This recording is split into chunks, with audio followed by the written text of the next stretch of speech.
is a space which is defined by law. And the role of the Minister for Interior is defined in the Constitution, Article 245, on what that role is. And that role includes providing policy guidance to the organs of internal security. The role of police operations are protected through the mandate of independent command of the Inspector General, and therefore police operations, especially in engaging protesters or people who are seen as breaching the peace, is the province for the independent command of the National Inspector General of the National Police Service. As far as I'm concerned, the 2 years I have been the country's Interior Minister, every single day of them, when I woke up to do my work, to make sure that the security organs of our country that protect our country from threats, security threats, perform their work, and should they require any policy guidance, that guidance is provided. And that's all what I can say for now. So you're saying tonight that you have no say whatsoever when the police misbehave? The Interior Minister has no role in police operations, according to Article 245. So you have no say whatsoever when they go wrong? As a professor of law, I have a say, and I said it. And the say is this, that police officers are allowed to use force, including lethal force, in exceptional circumstances. Should any officer violate the strict parameters of those circumstances, they are accountable under the law. And we say it many times, not once, not even in the context of the protest alone, but also in the context of the fight against terror and the fight against banditry and other organized crime. That any police officer who uses their firearm lawfully within the Constitution, including lethal force, has legal protection.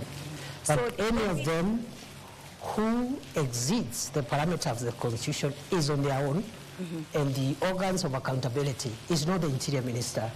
It is the agencies such as IPOA and the DPP and the rest. So who shot at David Chege at the precincts of Parliament and Erickson Chalo Mutisia? These two young men were not armed. Would you say that use of live ammunition was reasonable? I think the matter of the violence that occurred in Parliament and the unfortunate loss of life is a matter which is actively being investigated by IPOA and other agencies. So it will be preemptive for me to tell you who shot the two Kenyans who unfortunately, according to the records, lost their lives in that context. So how far are the investigations? You're the DP now. You may have moved on to a different role, but it's definitely senior to... I'm aware that there are two ways of conducting investigations. One is through the internal affairs unit of the police.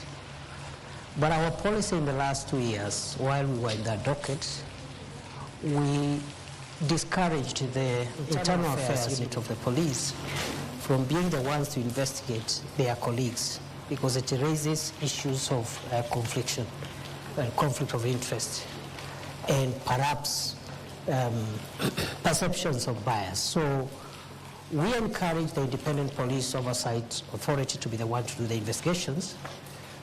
The report I had when I left the ministry is that they had made some good progress. They reported to me they had some 6 files which are ready from the context of the riots and the violence around that time. But there has been a transition in the leadership of IPOA right now. A new commission has just been put in place, and the work of IPOA is led by commissioners. It's not led by the Secretariat. So the delay in the last 2-3 months could be associated to the leadership transition by IPOA. Ashley and George have follow-ups. Ashley? All right, Your Excellency, you have made a name for yourself as a defender of human rights. Are you proud about the events that occurred in June this year? I mean, this led to deaths of young, innocent Kenyans. Where does this sit as, to you, the professor of human rights, not as the deputy president, but as the professor of human rights? Any Kenyan, not to mention a professor of law,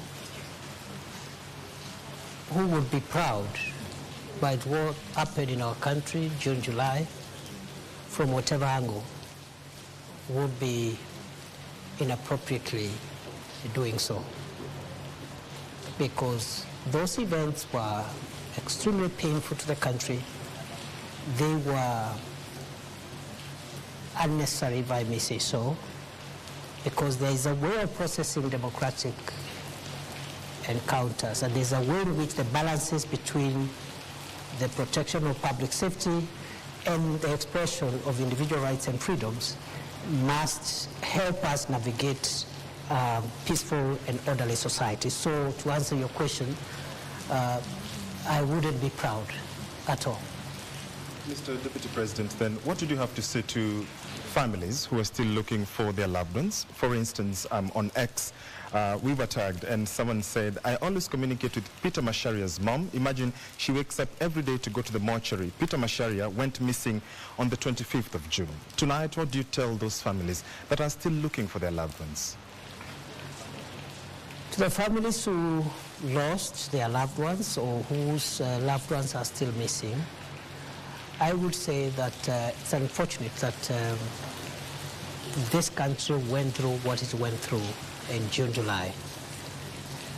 I hope that our country has learned the lessons and we will not get there again, because losing a loved one, having a loved one missing for months, almost half a year, even for a day, is extremely painful. And therefore, as I said when I responded to this matter earlier on, maybe not on this forum, it is very unfortunate, and we, including myself, regret that our country went that direction and hope that we will not get there again. Yes, when they look at you, Professor, they say you are the face of, disappearances, abductions, deaths and murders on young people in this country. Do you feel that you're struggling to shake off that tag? Not at all, okay, because it is not true. So I don't struggle at all. So then, Your Excellency, the families that were bereaved pleaded with the government of the day to help them with burial expenses. Did that happen? How much was spent? And there was a committal to compensate families that lost their beloved ones. What's the status of that, Deputy President? To the best of my knowledge, a number of families were given modest ex gratia support on a request basis and on a basis of confidentiality, because what the state does in a situation like that, when there is distress in the country, citizens are facing distress, we go out of our way for ways of supporting. But normally that support is support which, first of all, is not budgeted for, so we have to look for ways of, within the security budget, absorbing some of those costs. And if I recall well, a number of families were supported on an ex gratia basis. The question of compensation is a little more complex and will require guidance, because no law would allow expenditure on compensation for events similar to what we had. I am aware, even in more extreme cases like terrorist-related deaths and injury, it is anticipated that victims of terrorist crimes and other violent acts would be compensated And I think when we left the ministry, we were trying to develop regulations on the operationalization of Section 49 of the Prevention of Terrorism Act. I think that can form a basis of thinking of how else or in which other circumstances perhaps extreme cases of loss and injury could be compensated. So that's a discussion we are having, and I'm more than willing to follow up. Even in my new role, nothing prevents me from following up and ensuring that in justifiable cases which are defined by law, where injury or loss happens and the law allows, then compensation can ensue. So this evening you're telling Kenyans that the bereaved families will have to wait longer until the law is developed, and I'm not actually asking for specific families. These are public resources for purposes of accountability. Once again, how much was spent to settle the burial expenses? I wouldn't know, because it's not, you know, there's no vote called burial expenses. There's no vote like that. So this is ex gratia support, not just for these cases, many other cases every day that the state deals with are done ex gratia within the security operations budget, and therefore it's not possible to pinpoint. This amount was used for burial because of the lack of a specific vote line. On the time frame for compensation? What about? What time can they wait? For how long can the law be developed? I am not sure, but we will do our best to make sure that cases where we form consensus, national consensus that require compensation are onboarded, because even in the extreme and glaring cases of terrorism, I've told you, it has taken, I think now, quite a number of years since we enacted the Prevention of Terrorism Act to operationalize that section.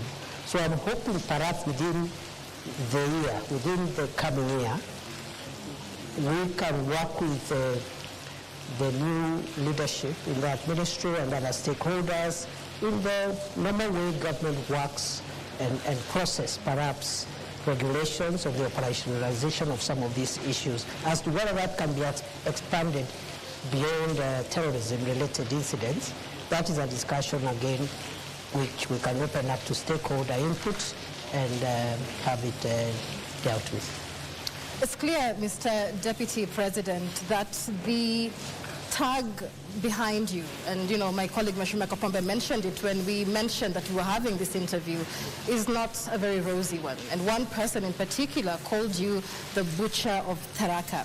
I have two important questions I'd like to understand, because President William Ruto addressed the nation on the night of June 25th when protesters breached Parliament. He told the nation that that was a treasonous act perpetrated by crooks and criminals. Do you believe that the young people killed by police during the protest were crooks and criminals and not young people trying to advocate for their rights? The protests of June started as legitimate protests by peaceful Kenyans who were expressing their rights and opinions on certain issues that they felt that needed to be handled by government differently. In the course of those protests, criminal elements infiltrated those protests, and it became very difficult. On the one hand, you have protesters whose interest is just expressing themselves within the Constitution, but within their midst, there are people killing people, hurting people, looting property, and that's how Parliament was breached, because protesting does not include breaching in Parliament, which is a restricted access facility. And that day, we came very short of the burning down of Parliament. And in the process, the chambers of the Chief Justice were also vandalized by protesters, broke the war broke windows and doors and stole water and other items. So the point is, how do we balance going forward? They need to protect the right to protest, but at the same time ensure public safety. Other countries have had their occasions, like the Americans had on 6th January 2020. Similar situation. People are unhappy with an election outcome, and they just venture into constitutional institutions and run amok and bring violence. So it is unfortunate we had that mix-up between honest, legitimate protesters and cruel and dangerous criminals who really caused a lot of pain, death, destruction, and almost put down some of our institutions established under the Constitution. There's been many questions over who gave the shoot-to-kill order. Was there a shoot-to-kill order? And was it a show of culpability for security agencies under your command that warranted the presence of the military, the Kenya Defense Forces, to quell the situation? There was no shoot-to-kill order. And the Interior Minister does not command the operations of the police. And this is spelled out in Article 245 of the Constitution in very clear terms. If there was... Your Excellency, I want to put this question to you, and it's a question of responsibility.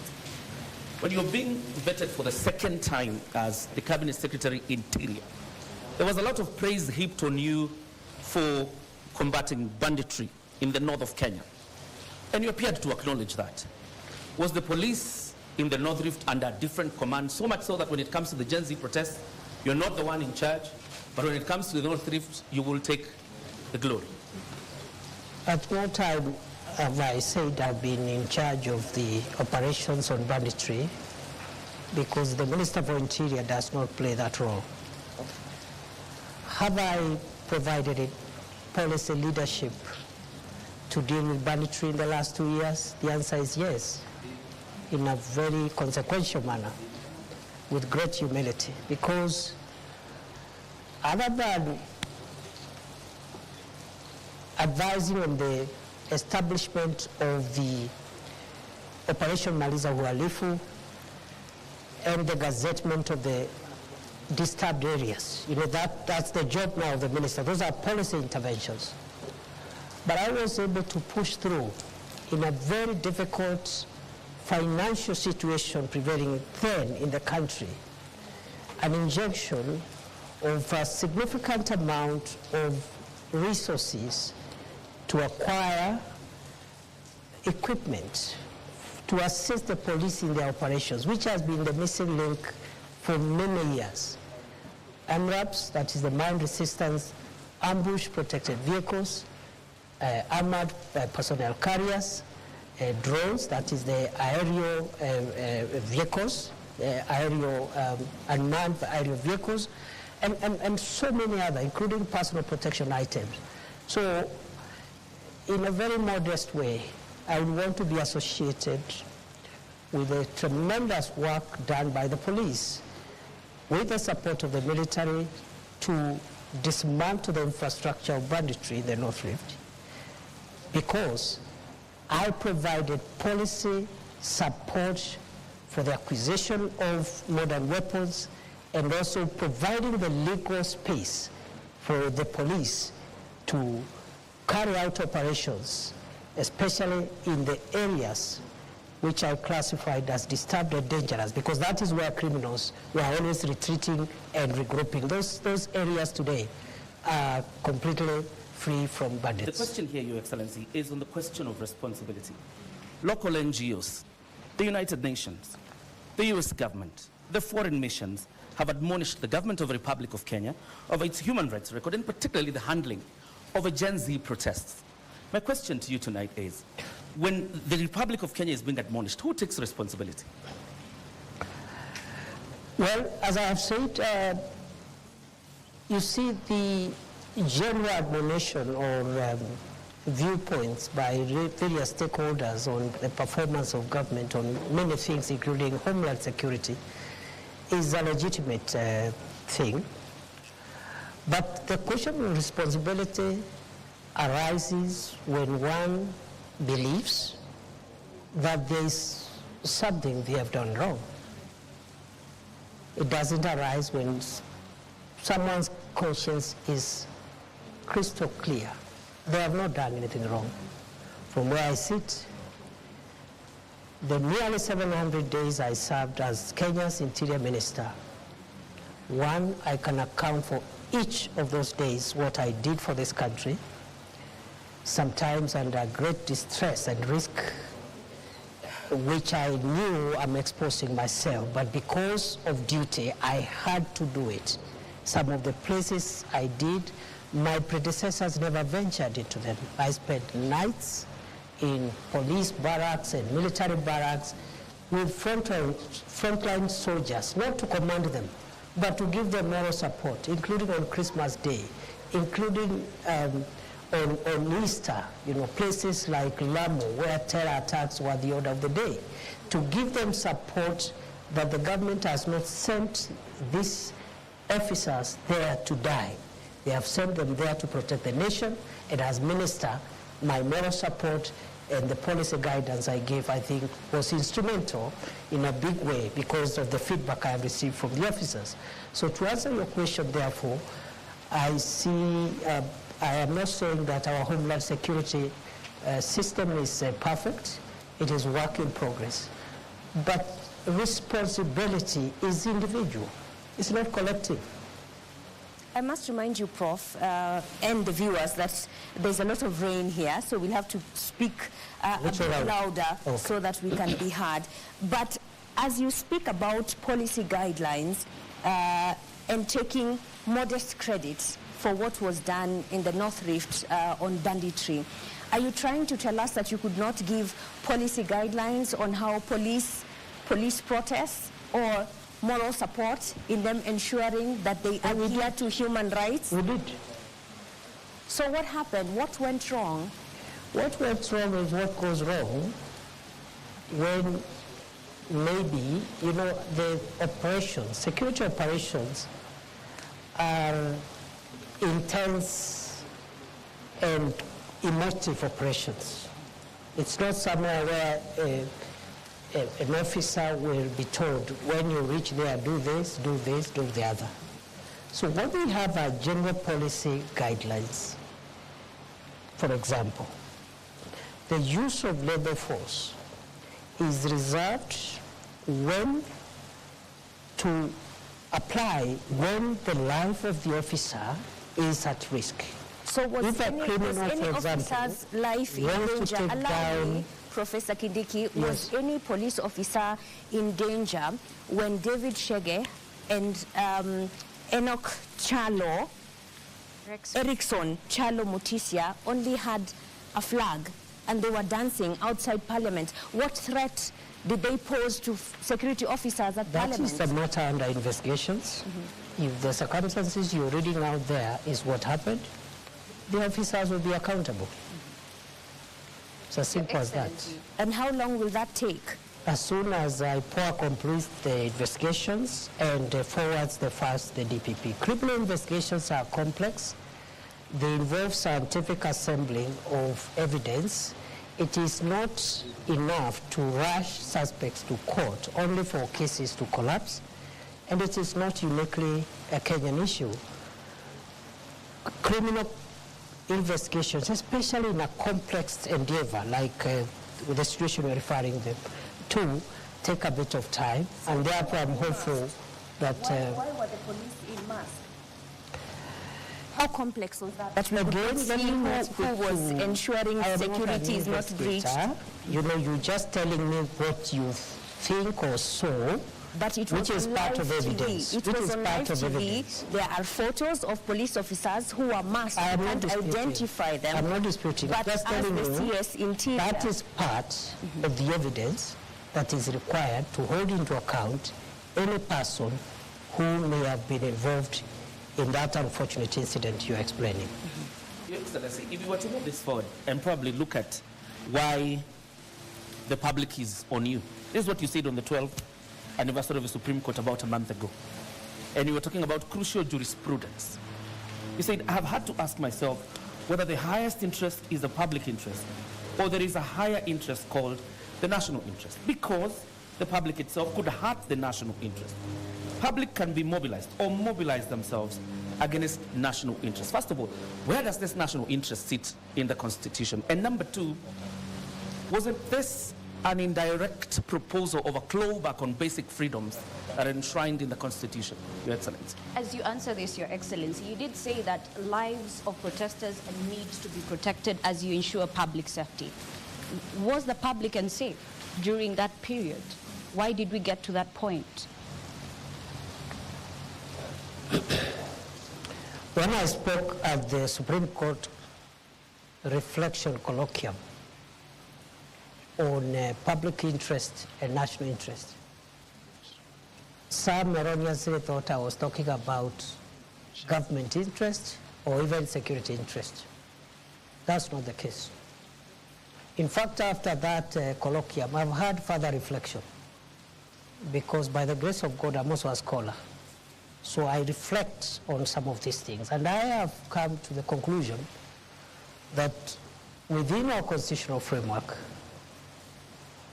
we can categorize three forms of interest that could be expressed by members of the public, rather than two, three. One is popular interest.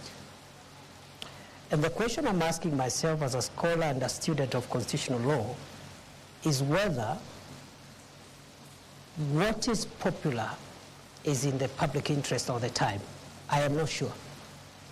I am not sure that what is popular is in the public interest.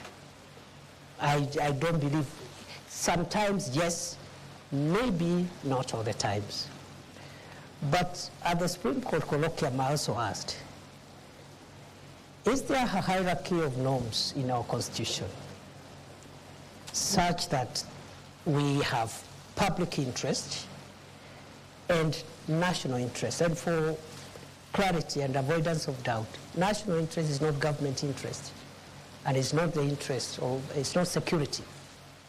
What I had in mind is, you're aware, our Constitution allows the people of Kenya to express themselves in exercise of their sovereignty in two ways. One, through elections. Two, through referenda.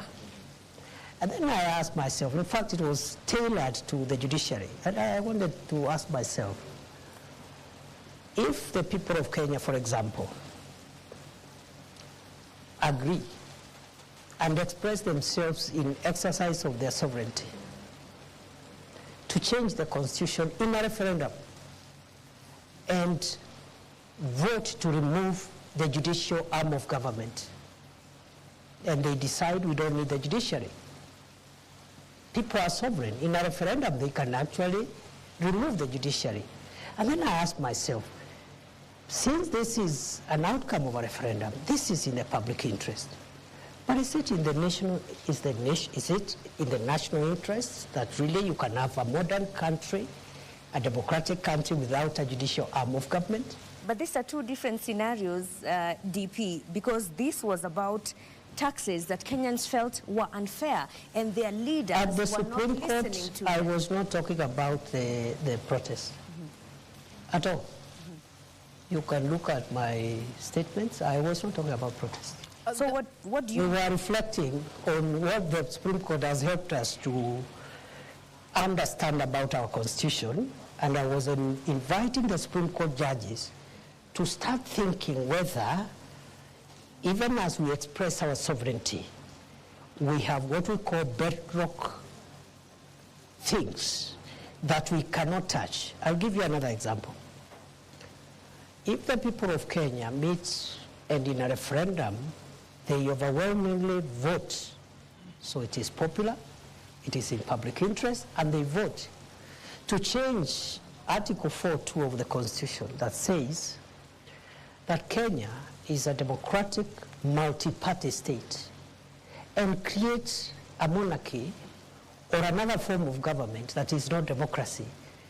It is in the public interest. It is popular. It's in the popular interest.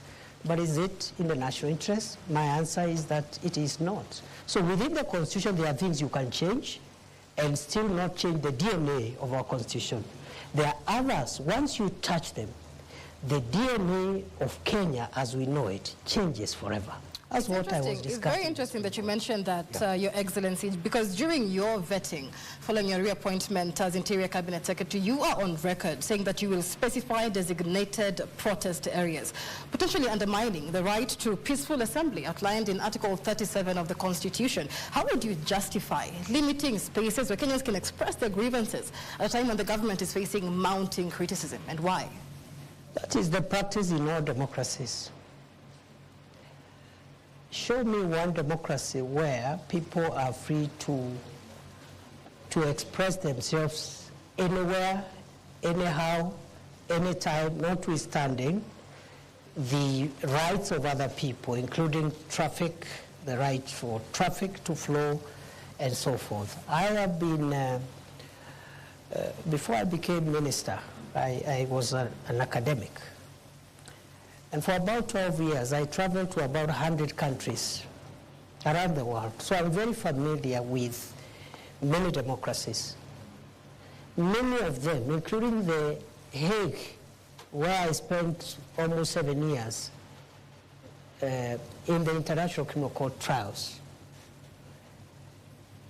They designate places where you go and express yourself. Every institution actually is mandated. If it's parliament, they designate a place, and then the police gives some routine. They say between 11 a.m. and 3 p.m., a certain group will protest. And they tell the police will be about 500 and so forth, and then you protest there, you hand your petition, someone comes and receives petitions, then you vacate. Maybe in the evening another group will come. That's what we might start thinking about. But as long as we think that expression of rights means you venture and frustrate everybody else who is not part of your protest, then we are courting anarchy, and that's not part of democracy. And peaceful protest, because even when, if we go to Chacha, even when you saw the protests regarding the 16 days of activism against gender-based violence, they were just roughed off by police. One even wonders, because we even have had leaders who have expressed a fear and concern that actually it's not even Kenyan police. So who are these that appear when Kenyans exercise the democratic freedom of picketing? The example you have given was regrettable, and government has already addressed itself to that issue. The Principal Secretary for State Department for Internal Security did Don't you think the precedences are too many? Not really, I don't think so. And I think with the apology that the State Department gave, I think Kenyans should give government the benefit of doubt. Mm-hmm. Because if the intention was to keep on doing this thing, then an apology was unnecessary. If you know you're going to do it again, you just keep quiet and do it the following day. Did you realize this only when you became the interior boss? And despite having served in various capacities in the leadership of the Senate, you didn't think of introducing that bill then? In 2015, I introduced the Homeland Security Bill, which, as leader of majority in the Senate, which was taken up and became part of it is what became the miscellaneous security laws of 2014. I know some parts of that law were struck out, but 85% of those laws are what has made Kenya. Specifically on limiting the protesters? The security laws did not cover the issue of protest. But it covered a wide range of issues that we needed to deal with to make sure that our country is safe. But on the other hand, legislation is work in progress. It doesn't end with one piece of legislation. It happens every day. Democracies which have been in place for 300 years are still making law, even security-related laws. So I did my bit in certain aspects, as in the example I've given you, but it is not true that when somebody serves as a member of parliament or senate, everything that needs to be legislated will be done during that time. DP, as we wrap this topic up, there's one question that many Kenyans would like to know. In a Citizen TV interview after the protests, you said that infiltrators were linked to elements within government and opposition. And you said we have evidence leading to political operatives from across the political divide. We will prosecute. How far are we with that? How many of those planners or operatives? Last time I checked, I've been following up after that, and you know that's not too long ago. That was July. After that, as you're aware, the cabinet was dissolved, the entire cabinet. For that period around August, there was no cabinet. July, August, and then September, the vetting. So by the time I went back to the ministry, it was sometimes, I think, almost October. I can't remember the date.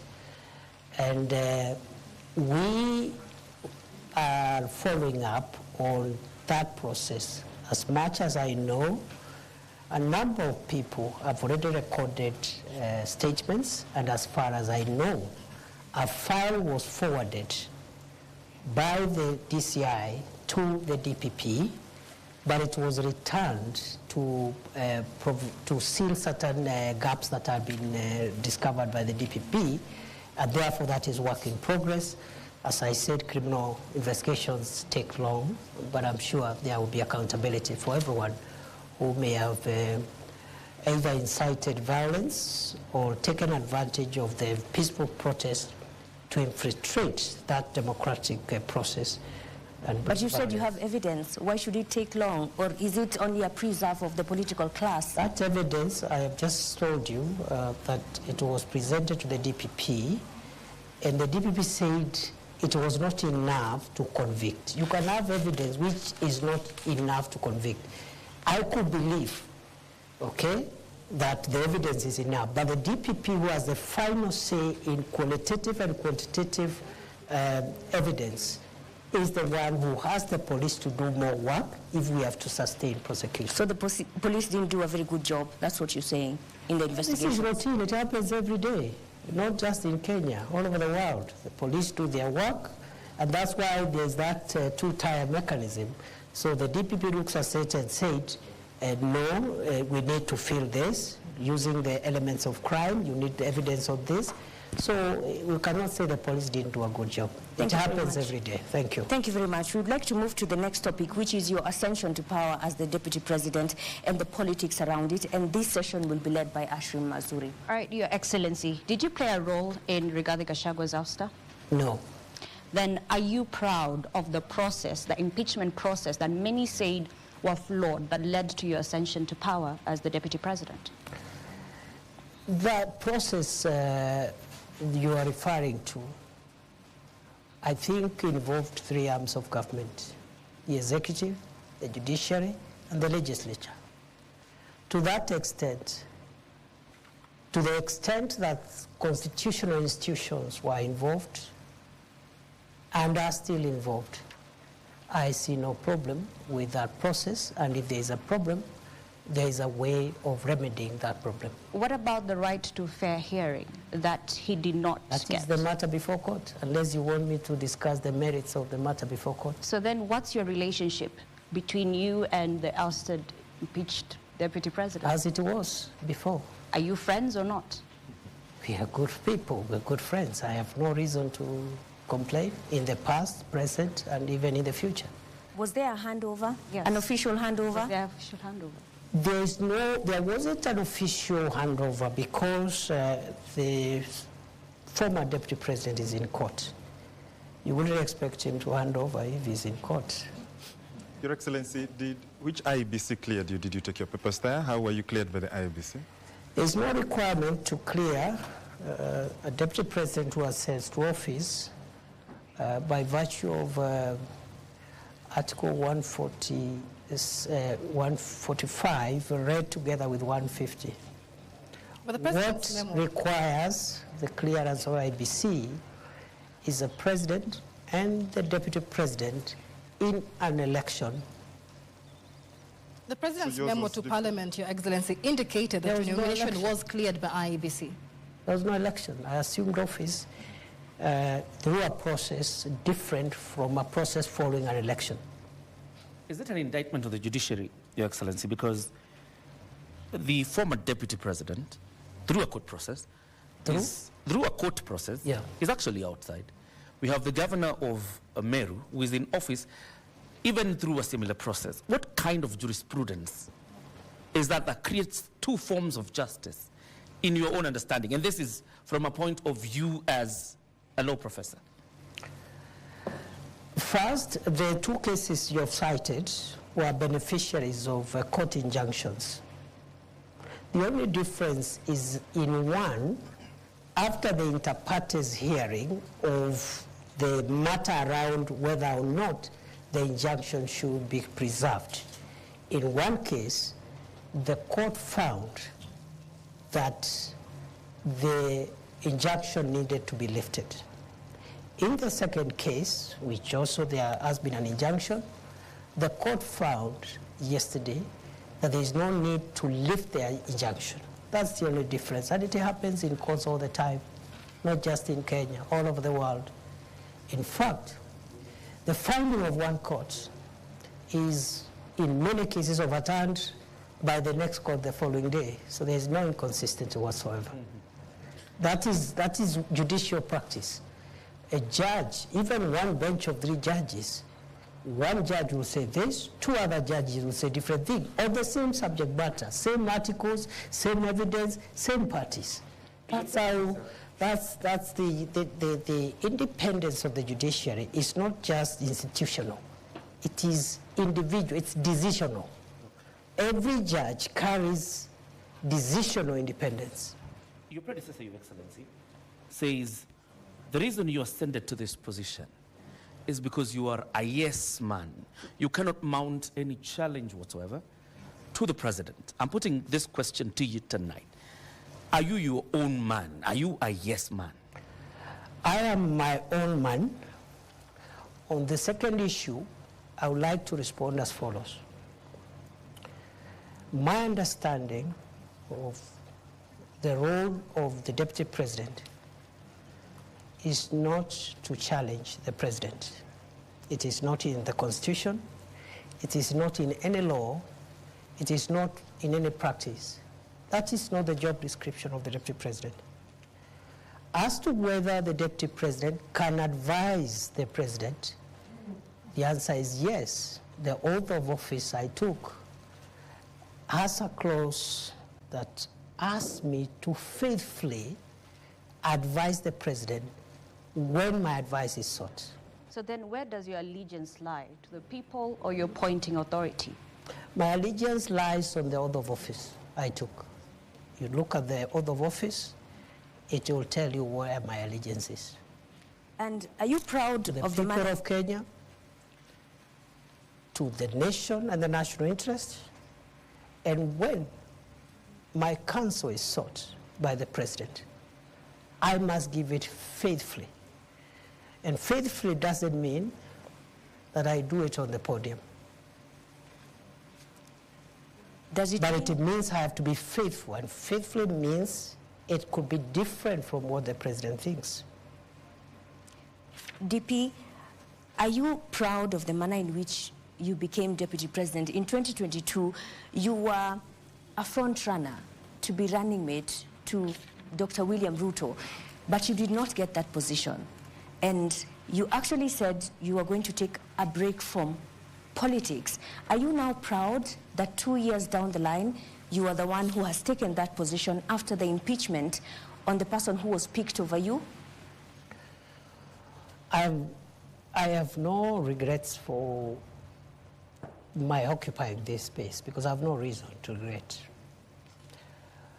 It is true I was a front runner to be deputy president in 2022 through a process that was conducted by my party. I was not successful. My brother, Rigathi Gachagua, was successful. I congratulated him, and I said 2 things. One, that I will support the campaign, the presidential campaign, until 8th or 9th of August 2022. And after that, I will take a break from elective and appointive positions. But you still took the CS Just a moment. position. Just a moment. After I made those two very important decisions, which I made after soul searching and consulting everyone who needed to be consulted, my party and its leadership met and persuaded me as a member of the party, because I didn't say I'll leave the party. I said I'll campaign for President Ruto and his deputy, but after that I'll not be running for any office. I'll take a break for 10 years. And therefore, the party met and persuaded me to change my mind and accept an appointive position as Minister for Interior, which I accepted. That's all. Are you the kingpin of the Mount Kenya region? Which office is that? Of course, you were endorsed. You are endorsed by a section of Yes. members from majorly the East, where you hail from. You never dismissed that. Which office is that? Your Excellency, other than the kingpin issue, there are a majority of members of parliament who met in Nanyuki from the Mount Kenya region, that is before you ascended to the office of deputy president, and endorsed yourself as their link in government. To the executive. You have ascended to that office now. Are you now, have you ceased being their link? Maybe you should ask them. Because I think the members of parliament, because I didn't say it, they said it. So maybe they can say it again if they wish, but to the best of my recollection, those members of parliament had expressed frustrations in getting their constituency development agenda through to government because of the breakdown of relationship they had with the former occupier of this office. And therefore, they asked me whether I could convey their needs to the president. And because I was a member of the cabinet, I saw no problem with that. But whether or not they would continue asking me to convey their messages, it's up to them to decide. Your You come from Excellency. that region. Sir, you come from that region, the Mount Kenya region. Tharaka Nithi, where you come from, is nestled in Mount Kenya region. I want to know, because Kenya Kwanza had promises it made towards the people of that region. So who will be pushing for the implementation of these promises?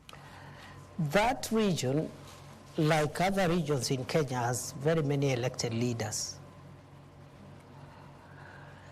The office I occupy now as Deputy President is an office of the Republic. Unlike other leaders, for example, who have a subnational mandate. And therefore, the way I see it is that the people from the region you're referring to, which happens to be where I was born and raised, have a right, just like the people from the coast, Western, Nyanza, Rift Valley, Northeastern. They have a right to use this office, because it's a national office, to channel their needs, interest to the government. So I see no contradiction, I see no change of position, and the only thing I don't understand is this thing about is it the kingpin or something. I don't understand it because there is no office like that. Well, and are you still hopeful, and do you think there is a possibility of you becoming William Ruto's running mate come 2027? How would I know? Your Excellency, then you've talked about development and, those members of parliament using this office to lobby for development. Shouldn't then the development be a democratic right so that then there is no need to lobby and to push for it? That's not true. The reason you have subnational representation of political leaders, members of the National Assembly, members of the Senate, their mandate is subnational. A member of the National Assembly represents the interests, priorities of the constituency where they are elected. Of course, in the context of a broader national perspective, because some of the things that they want them passed are not projects and programs, they are legislative in nature, and you require the parliament as a whole to support you. For example, recently we had a Sugar Act sponsored by a member of parliament from Western Kenya, where sugar is mostly grown. But it required the votes of the member for the members from Northeastern Coast, where there is no sugar, and Central, to pass it. So the point is this: it is not true to say that a member of parliament does not need to articulate the interest of their people, because they are elected purposely for that. They are elected to articulate those interests and convey them either to the executive, to the legislature, and make sure that those interests at that local level are realized. During your inauguration, when you took oath of office, your boss, the president, Dr. Ruto, said he felt he was a lone voice in the executive. From your interaction, 50 days in, is he still a lone voice? And perhaps you interact with him, he's your boss. I really don't know. Do you think you're fulfilling? Do you think you're fulfilling how he's that? feeling? Yeah. Because again, that's not in my place. I wouldn't know how he's feeling at the moment. All I can say is that I'm doing my best to do my constitutional duty. That constitutional duty is being principal assistant to the president, and also helping him in the delegated assignments that he has given me, and I'm doing my best. How he's feeling now, I cannot be, it's not in my place to tell you how happy he is. Or do you think he's confident of what you're doing? Is he happy with what with your work? I think so. I have no reason to doubt that he's confident. You've been deputy president for only 50 days now. What would you say is the qualitative difference between you and the former deputy president, given that the operating environment hasn't changed? It would be very improper for me to start comparing myself with my brother, the second deputy president.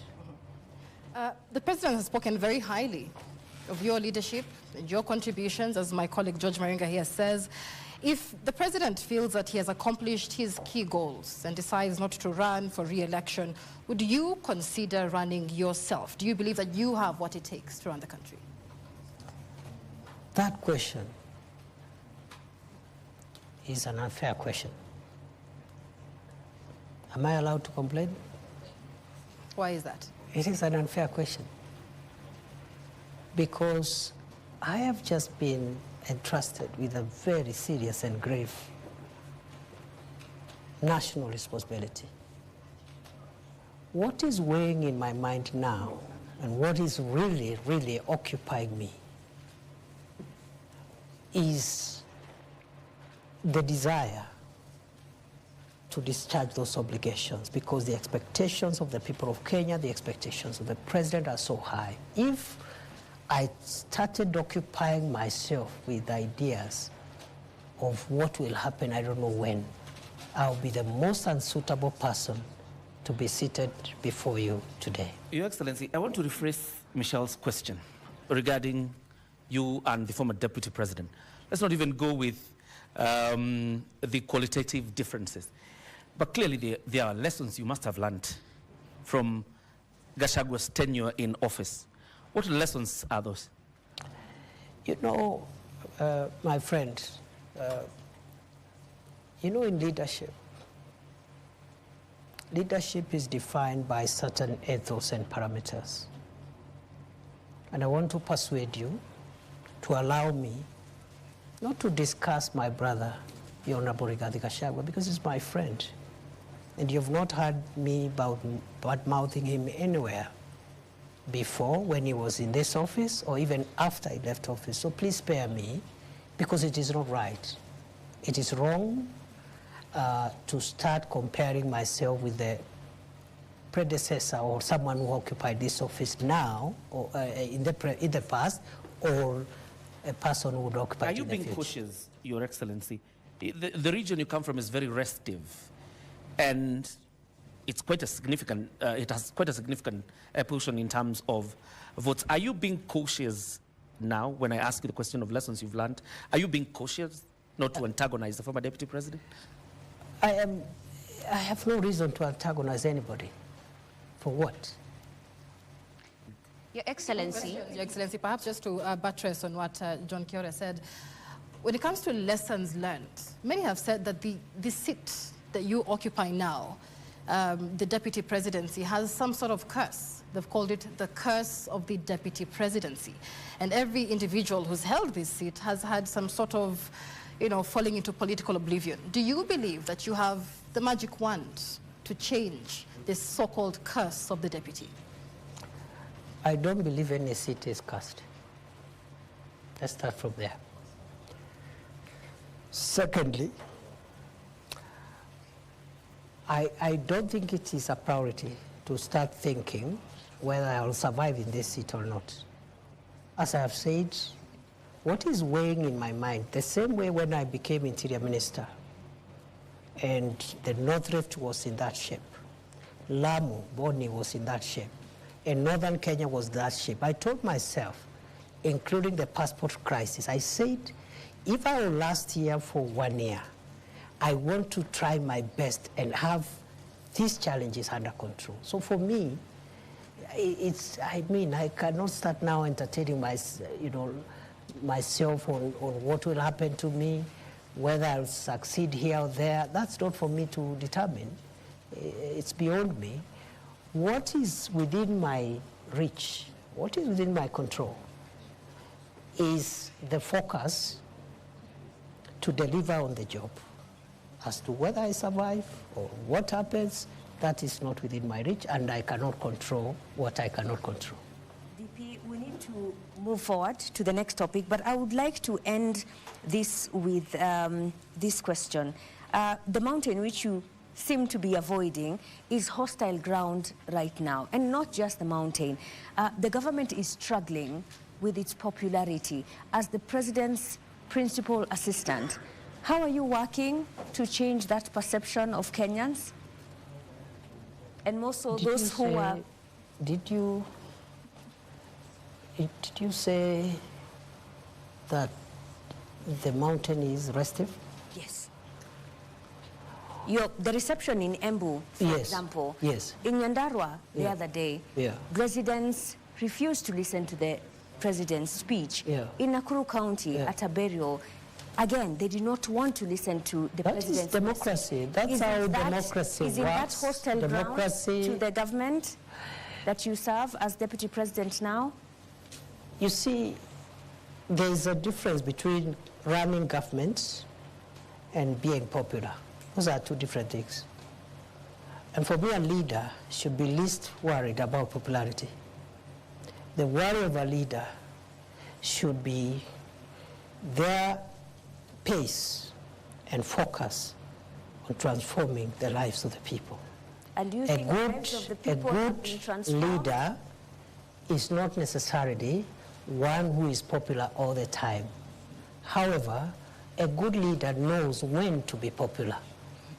Don't you think that popularity has gone down because Kenyans' lives I really don't think so, because at the moment, President Ruto and his administration now in the midterm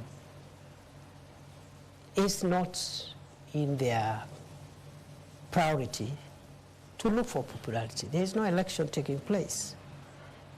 The task of the government now at midterm is to track the pace of delivery, where there are gaps, seal those gaps, and just deliver on the commitments. The time will come when there will be popularity contests. And let me tell you, for avoidance of doubts, that is not President Ruto's worry. I also don't think that should be the worry of this administration. If we start worrying about popularity now, we'll lose it, time will elapse. We could even win the election next time, but we will not have delivered as we ought to deliver. Your Excellency, and that transformation that you're talking about, Ashley, allow me, is what brings us into the next topic, which is about the economy. And Joel Chacha is going to lead that session. Well, the government of the day boasts of a 2.8% inflation rate, which is a 17-year low. But the question here is on the shrinking disposable income, that is through what many may consider overtaxation. And the purchasing power, hence, is low.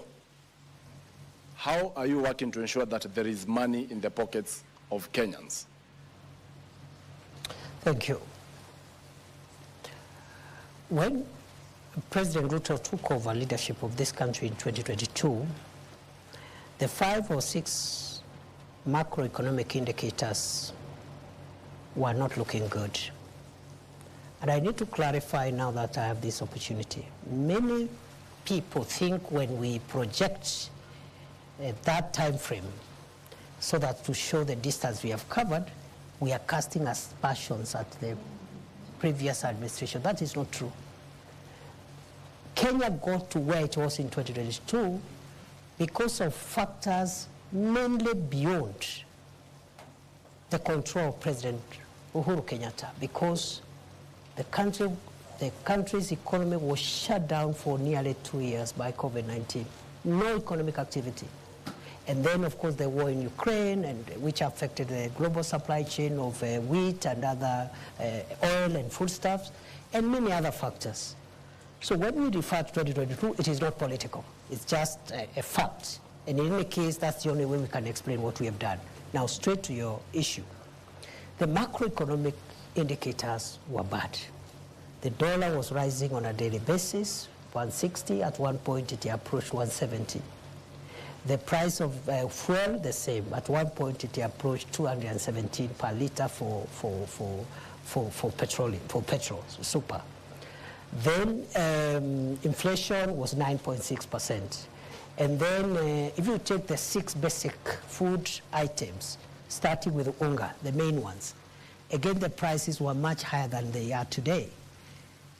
Today, essential commodities, 2 years later, are down significantly. Just to give unga as an example, from 240, 250, 230, depending on the brand, to now something between 95 and 120, depending on the brand, maybe 120 something. Number 2, the foreign exchange stability has been realized for more than a year now, from the high of 160 plus to now 127, 129 for some time. The same applies to the price of fuel, which is decreasing every day, every month, including last month when it went down by 4 shillings. Inflation again from 9.6 to 2.8%, the lowest in 17 months. Now, in 17 years. Now, that has not happened by magic or by chance. It has happened because of policy interventions, subsidizing production as opposed to consumption, the fertilizer subsidy, and so many other interventions in various sectors that has managed the macroeconomic situation. It has taken 2 years. But flashback to 2002 when President Kibaki took over, when we had similar situations at the exit of President Moi. It took President Kibaki 6 years to bring back macroeconomic stability. President Ruto has taken 2 years, by the grace of God. So the 2 years look a bit long, but in the context of what has happened in the past, I think this is a bit of a very good trial. What remains now is what you're asking me. The macroeconomic stability, for it to be felt by citizens, must be followed by microeconomic stability, which is improving household incomes, creating jobs, and so many other things that we are doing in the space of SMEs, in the space of the various sectors, including manufacturing and tourism. So, to answer your question, the macroeconomic transformation and the microeconomic transformation cannot be taken simultaneously. One must precede the other. Going forward, therefore, the remaining 3 years is the interventions. We're going to have interventions that will respond to the issues you say. Already those interventions have been operationalized. They are on course, creating jobs through the 3 major prongs: creating jobs at home, creating jobs online, creating jobs even overseas, and then also other interventions that will enable disposable incomes in the pockets of individual citizens. But Going how would forward, that really it can only be achieved when the whole problem begins with our budgeting? For instance, despite the challenges faced in the fiscal year 2024-2025, your projections in the next fiscal year for 2025-2026, you're looking at having a budget of 4.25 trillion Kenya shillings, with the revenue, ordinary revenue, actually crossing the 3 trillion mark. That basically will translate either to more debt, because already we will record a 759 billion fiscal deficit, but at the same time, we are forced to actually impose now the taxation on Kenyans, because last year we only got 2.1 trillion in terms of ordinary revenue. So why this shift over ambition on ordinary revenue collections? Again, in 2022, the fiscal deficit was more than 8.2% or thereabout. And that means the gap between revenue and expenditure. It was at 8.2%. This administration, in 2 successive budgets, has reduced it. Currently is at 4.3. On paper, because of revenue shortfalls. That shifts towards the end of the fiscal year. Yes. And you are forced to bring a supplementary budget. We are forced, but in all fairness, where the fiscal deficit is now is not where it was in 2022. And in fact, I am confident the Treasury will bring it further down this year. But more fundamentally, it is not in our priority of things to generate more revenue through perhaps more taxation, to answer you directly. What we are doing is that we are reviewing tax policy, because that's where you can still get more revenue, not by imposing new taxes or higher taxes, but by adjusting certain tax policy instruments that gives you more revenue. You heard the Minister for Finance and the National Treasury the other day explaining how the Treasury is entertaining a possibility. Of course, it has to go through public participation of even relooking at VAT, what the VAT should be like, maybe try to bring it down, and other taxes, as one of the 5 pillars this administration is putting in place to ensure that tax is a bit more accommodating, more people are bearing the burden of tax without necessarily compromising revenue. Number 2, Kenya's debt right now is in a better place than it was in 2022. 11.3 trillion is better? It is better in the sense that, debt is calculated in 2 ways. First, as an absolute figure, which is what you're citing, but also as a percentage to GDP.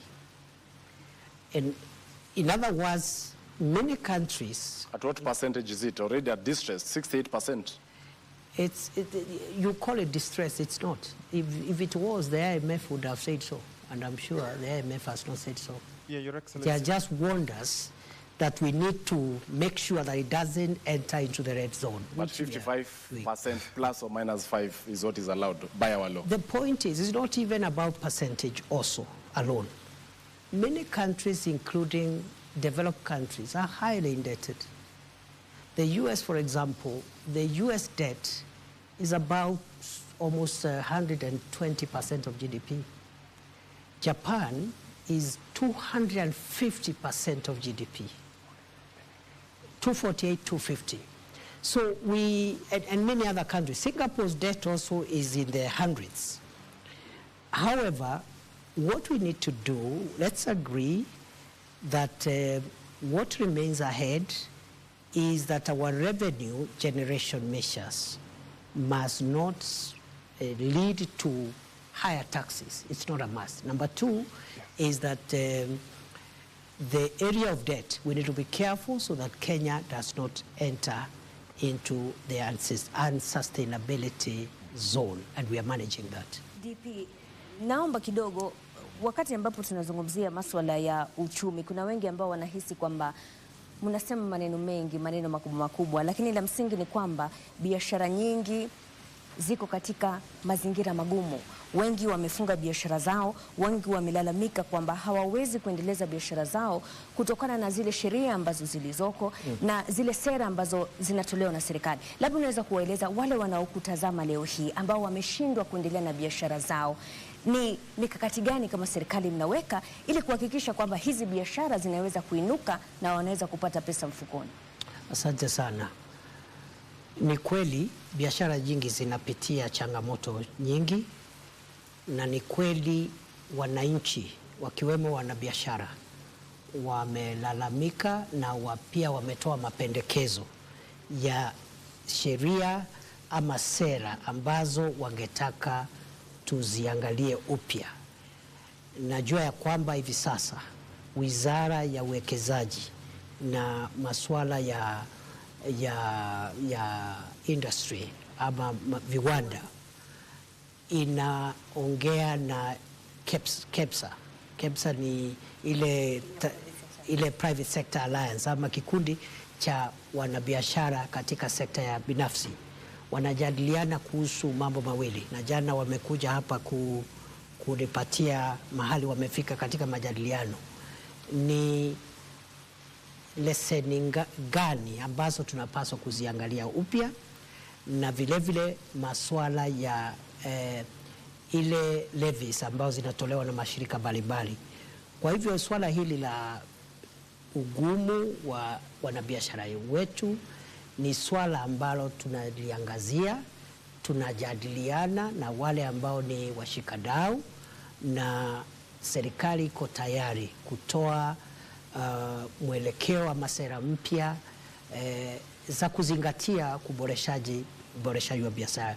Ile jambo ambalo limesema, manake watu wanakwenda Krismasi hawana hela mfukoni, watakula nini sikukuu? Unajua hayo majadiliano sio ya Krismasi, ni ya kurekebisha. Na Januari kutakuwa na hela za karo zinazohitajika. Kwa hiyo mjadala sio wa maneno ya karo, ni wa kurekebisha idara zetu na ili biashara zetu zipanuke. Nataka niwahakikishie kwamba nimesema jana waziri wa viwanda na uwekezaji pamoja na wakilishi wa shirika hilo ambalo ni la wanabiashara wameniambia wako katika mjadala, na Januari nimeambia hao waniletee ile ripoti yao ili tuipitishe ama tuijadilie katika baraza la mawaziri. Kwa hivyo mwakani tutakuwa na mfumo mpya, sera mpya, sheria mpya za kuboresha biashara. Lakini pia kuna wale ambao wanasema, nikimalizia, kuna wale ambao wanahisi kwamba hizi biashara kuna mazingira magumu kwa sababu wale ambao wanapata mshahara, kwa mfano, zile pesa ambazo wao hutumia kwenda kwa hoteli, kwa mfano, kwenda kununua chakula, zimepungua kutokana na yale makato ya mishahara. Kwa hivyo wengi wanashikilia zile hela kidogo walizobakishwa nazo, ndio maana hizi biashara hazisongi mbele. Unasemaje kuhusiana na hili? Unajua, nimesema ya kwamba Wizara ya Hazina ya Kitaifa imesema ya kwamba iko na mambo manne ambayo inataka kushughulikia ili kujaribu kusawazisha maneno ya kiuchumi na kuhakikisha wananchi wamepata nafuu ya kiuchumi katika household, yani katika individual level, sababu tumekuwa tukikabiliana na mambo ya kijumla sasa tunakabiliana na mambo ya kibinafsi, na kati ya hayo majadiliano kutakuwa na sera mpya za mambo ya ushuru na mambo ya kibiashara. Lakini la muhimu zaidi ni kwamba katika hayo majadiliano ni lazima tujue ya kwamba ile ushuru ambao unakatwa, kwa mfano katika mambo ya bima ya afya, unaweza kuwa unapunguza kidogo mshahara wako kama mtu ambaye ameajiriwa kazi, lakini ile bima ambayo ni ya kila mwananchi itapunguza zile harambee za kimatibabu. Kwa hivyo wewe labda pesa yako imepungua kidogo, lakini hizi harambee 5 ama 10 ulikuwa unaitwa kwa sababu uko na mtu kwa familia yako na shida ya figo, shida ya hizo harambee zikipungua, there is a net off. Kuna vile hiyo mkato imekunufaisha hata kwa njia zaidi kuliko vile ilikuwa, because ile swala la naibu rais, yeah. Lakini unapozungumzia masuala yote, licha ufanisi huu wote, we've seen the president Dr. Ruto say we are proud that our sister country of Tanzania is now leading in our business engagements. The success of Tanzania is the success of East Africa. Businesses have been closing shop and going to neighboring countries. So you're speaking of this, and KEPSA has talked about it, that the government seems not to be listening to those who run businesses, that they're escaping to other countries. I've just told you we are having a conversation with KEPSA. Why don't you call them after this interview? We did speak a few weeks ago with Bimal Shah. Should have told you that they are engaging. And he did say that, whereas that engagement is happening, it is not... They have identified 2 areas. Yeah. One is the regulatory. They say there is multiple regulation, or what they are calling over-regulation. The second issue on the table is on taxation.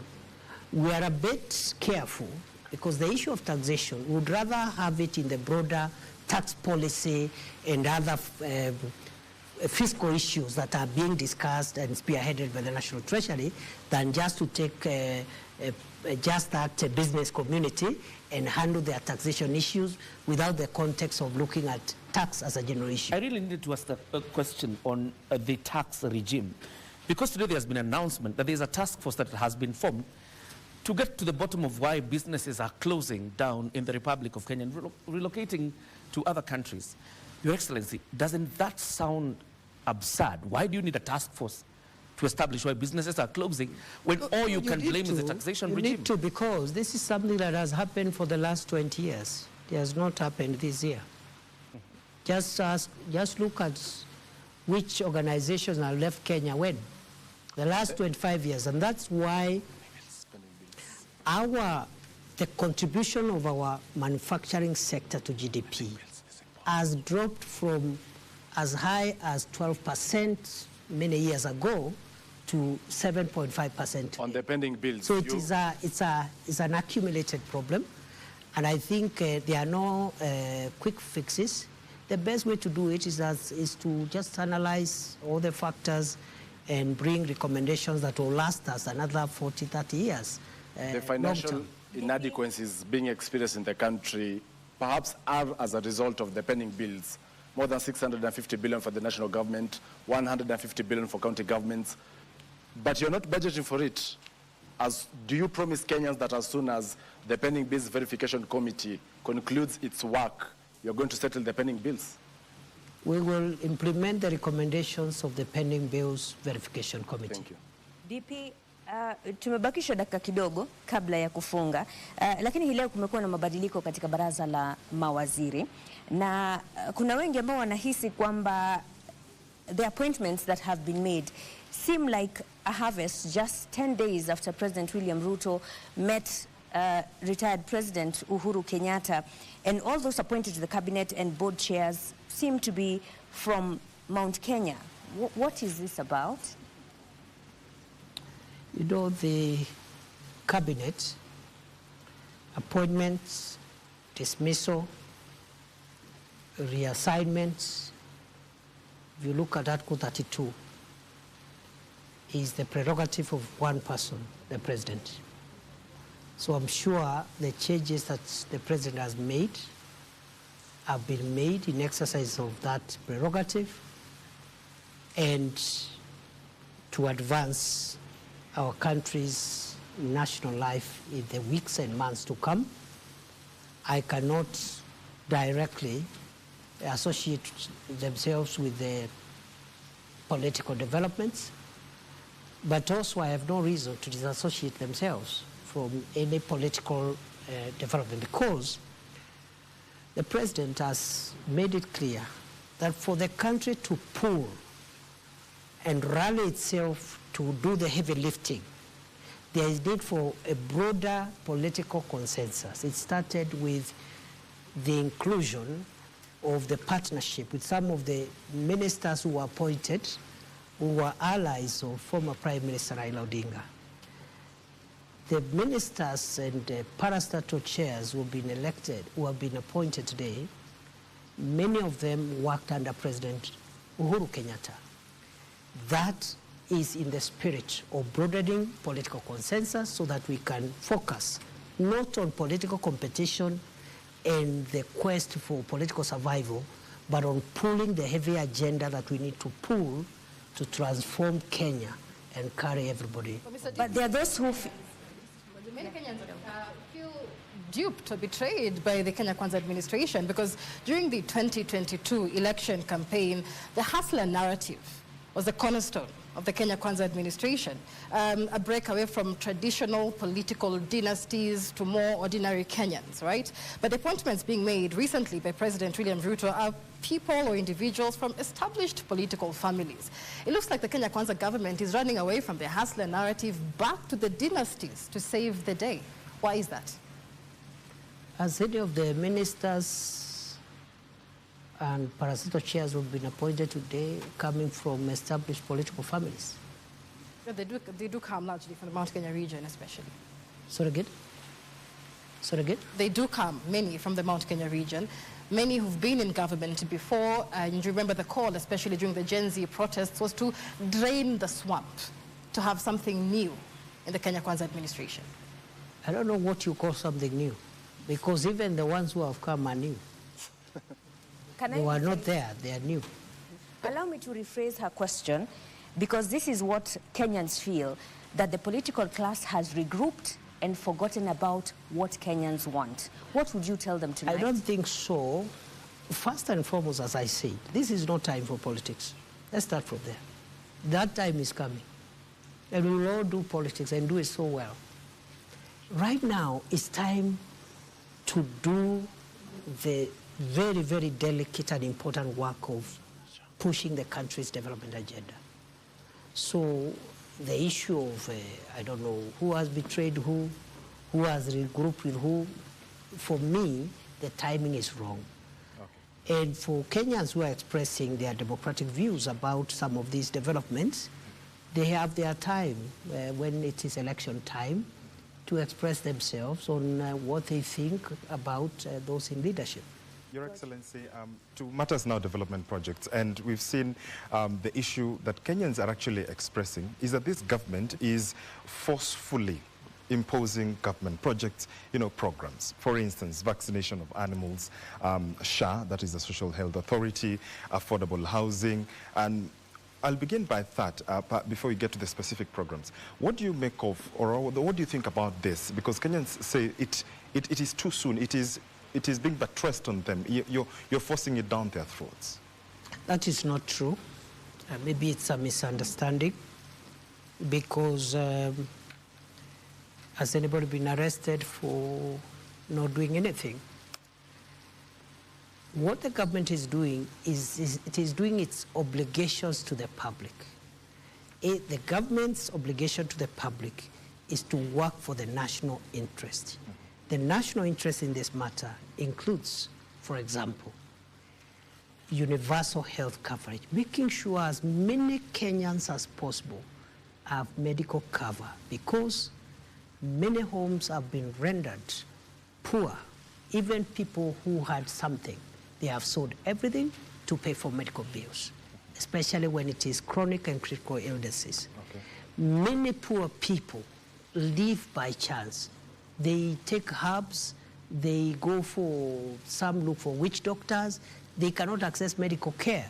So we are saying, what government is saying is that it is in our interest as a country that every Kenyan has an insurance, a medical insurance. It is not taking people to court for not having a medical insurance. Those are two different things. Okay, fine. The same with vaccination. What the government is saying about vaccination is that we have certain targets as a country to grow the livestock and that value chain around livestock and livestock products. For us to reach those targets, we need to access European market, the Middle East market, and even the regional market under the African free trade area, and then also under economic EPAS, the partnership between Kenya and the European Union, which we signed last year. In many of these markets, our products are being denied access, and one of the requirements is sanitary and phytosanitary standards. That is to say, health-related standards. One of the requirements for us, for example, to meet our export demand is that your herd must be vaccinated. And what we are rolling out is a vaccination program which has always been there for 40 years, but because there has been no campaign, high-level government campaign, we've been vaccinating about 10% of livestock. So many of our livestock are rejected when we take them out either as live animals or beef because of the vaccination question. So it is purely a disease control issue.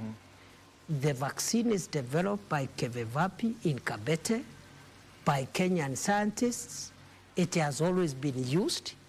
It is only that we are doing a campaign to make sure, other than vaccinating only 10% of livestock, we can have 80, 90, 100% vaccination for purposes of getting market access, exporting livestock and livestock products even to other countries. DP, it's good that you, before you go to affordable housing, Ashley, because we're still on the vaccination issue, you may be explaining a very good thing for the country, but are you aware that citizens are agitated by the language of their leaders? Is there a more decent way to explain your programs and not seem like you're forcing it down their throats? And I'll give examples. Adani Consolation, the president said it is people who have never been to the airports that are complaining. When it comes to the vaccination, majority leader yesterday, I think, said ni watu hawana ng'ombe, hawana kuku. How do you think that makes citizens feel when they are trying to express themselves, yet they are met with arrogance? And to add on to that, the Kenya Veterinary Association perhaps has, among the recommendations they've given, they've said improve public awareness, enhance stakeholder engagement. When will Kenyans feel they are participatory in this government, in these projects that affect them? First of all, we agree that we need to create awareness and also just carry citizens along in our government programs. And also, generally, as government, we need to continue communicating to the people in a manner that is consistent with our obligations under the Constitution. But having said that, I am sure again, because we were here an hour or so ago, I'm sure you are not inviting me to comment on statements by the president or another leader, because let's discuss the issues. Let's not discuss, those kind of issues, because in the process, the message will be lost. And the message is these programs are for the interest of the nation. There is nothing sinister about it. As to if we need to improve our communication and engagement strategy, I agree with you. It is work in progress. We need to keep on improving. There's many questions, Mr. DP, whether these questions are really for the interest of the people. We, as the media, have reported every day, Kenyans are deeply frustrated with the Social Health Authority. Many, in fact, say NHIF was working. When you come to issues like affordable housing, we were told there was public participation, despite public discontent. When it comes to livestock vaccination, the same thing.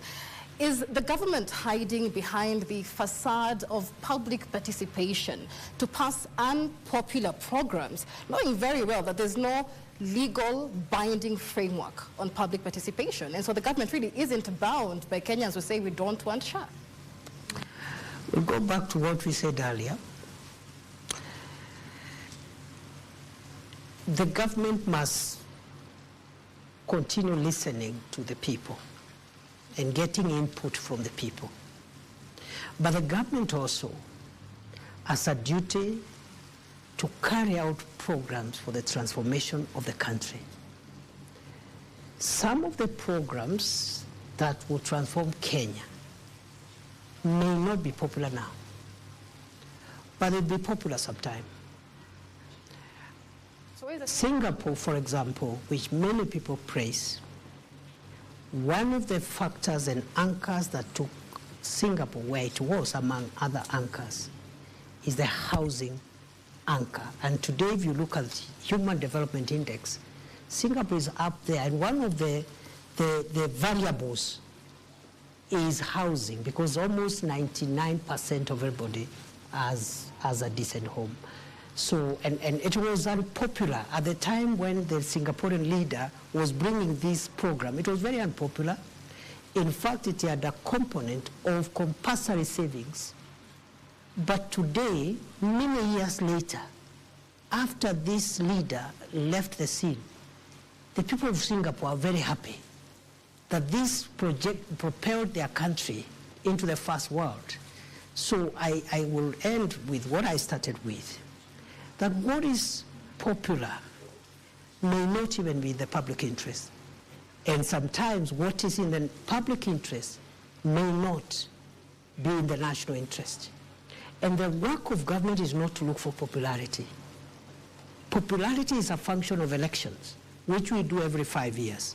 And every politician has a way of transacting with electorate to look for popularity during election. In between here, it is to engage the people, listen to the people, which we are doing. In many instances, we may not be perfect because government is a human endeavor.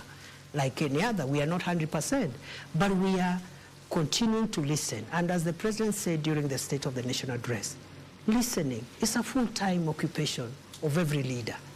Thank you very and much. And therefore, these programs may have the kind of, the consensus is not yet there, but they will transform Kenya. And many years later, when many of us who are in this space are not even here, Kenyans will come in succeeding generations will be grateful for the housing program, the universal health program, the agricultural reform program, and all the other programs that this government is rolling out for the transformation of Kenya. Thank you very much, Deputy President, Professor Abraham Kithure Kindiki, for your time. And I think Kenyans tonight will be waiting to see what will happen next in terms of how you listen, how you communicate, and how you take action after you have made promises. Asante sana. Mimi nimekuwa wako Mashirima Kapombe kutoka runinga ya Citizen. Joel Chacha kutoka runinga ya K24. Michelle Ngele Odhiambo, NTV. John Jacob Kuria, KBC. Ashley Mazuri, KTN. George Maringa, TV47. Usiku mwema mtazamaji.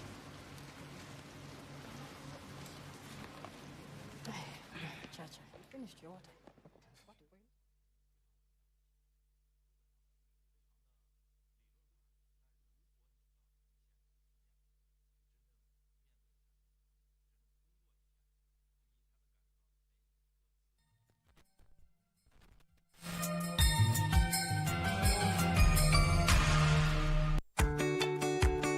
This festive season, let the joy of togetherness fill your hearts and homes. Celebrate responsibly and make memories that last a lifetime. Choose activities that bring happiness and health. Avoid alcohol and drugs in this festive season. We're working together to ensure everyone's safety. Report illegal alcohol and drug activities in your area. This festive season, let's protect what matters most, our lives and